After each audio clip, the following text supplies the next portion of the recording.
আর ওদিকে জলপাইগুড়িতে চা বাগানের এলাকা দখল নিয়ে সংঘর্ষ, সেই সংঘর্ষ থামাতে এখন পুলিশ যায়, পুলিশের জিপে ভাঙচুর হয়। আমার সঙ্গে জলপাইগুড়ি থেকে আমার সহকর্মী শান্তনু রয়েছেন, না হ্যাঁ শান্তনু রয়েছেন। একবার শান্তনু জানতে চাইবো যে এরা কারা, মানে কি নিয়ে সমস্যা ছিল?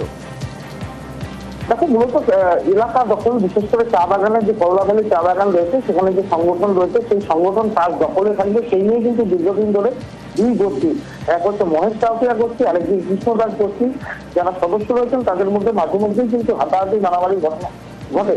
কিন্তু যে ঘটনা কিন্তু গত কয়েকদিন ধরে একটা উত্তপ্ত পরিস্থিতির আকার ধারণ করেছে। দুই পক্ষই একে অপরের বিরুদ্ধে অভিযোগ করছে যে একে অপরের গোষ্ঠীর সদস্যরা একজন আরেকজনকে মারধর করছে, একে অপরের বিরুদ্ধে কিন্তু দোষারোপ চালাচ্ছে। এই পরিস্থিতি কিন্তু বাড়তে বাড়তে গতকাল রাতে কিন্তু চূড়ান্ত আকার ধারণ করে দেখা যেতে পারে দুই গোষ্ঠীর সদস্যের মধ্যে মোটামুটি জিলাজিলি হাতাহাতির একটা পর্যায়ে তৈরি হয়। সেই সময় কিন্তু কোতোয়ালি থানার পুলিশ খবর পেয়ে ঘটনাস্থলে পৌঁছায় এবং দুই গোষ্ঠীকে সরিয়ে যাওয়ার চেষ্টা করে।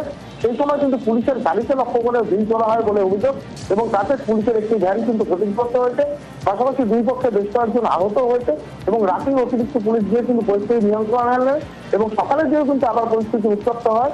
সেই সময় আরো অতিরিক্ত পুলিশ পাঠানো হয় ঘটনাস্থলে। এখন পরিস্থিতি নিয়ন্ত্রণ রয়েছে, কিন্তু দুই গোষ্ঠীর মধ্যে কিন্তু যে সংঘাত রয়েছে সেই পরিস্থিতি কিন্তু এখনো অগ্নিগর্ভ বলা যেতে পারে। যে কোনো সময় আবার দুই পক্ষের মধ্যে সংঘর্ষ বাড়তে পারে। এবং মহেশ রাউতিয়া থাকে ডেং বাজারে, সন্ধ্যার সময় আসে এখানে মদের আসর, গাঁজার আসর, ড্রাগসের আসর নিয়ে ছেলেদেরকে দেয়, ছেলেদেরকে খাওয়ায় দাওয়ায় ও চলে যায় ডেং বাজার। আর প্রতিদিন রাত্রে ঢেল পড়তেছে, পুলিশেরও গায়ে সেদিনকার ঢেল পড়ছে, পুলিশেরও গাড়ি ভাঙা পড়ছে। কালকে মঙ্গলবার মহেশ রাউতিয়া দল ফল ছুরি টুরি নিয়ে আসে, আমাকে অ্যাটাক করে 30,000 টাকা ছিনতাই করার পরে ওখানকার যে দোকানদার ছিল সে আমাকে বাঁচাইছে, গলায় পাড়া দিয়ে মারতেছিল, শ্বাসরোধের মতো অবস্থা হয়ে গেছে। থানায় গেছিলেন, অভিযোগ করেছেন? থানায় গিয়ে অভিযোগ করছে, পুলিশ আসছে, পুলিশের কোনো ভূমিকা নেই, পুলিশ নিচে দাঁড়ায় আছে।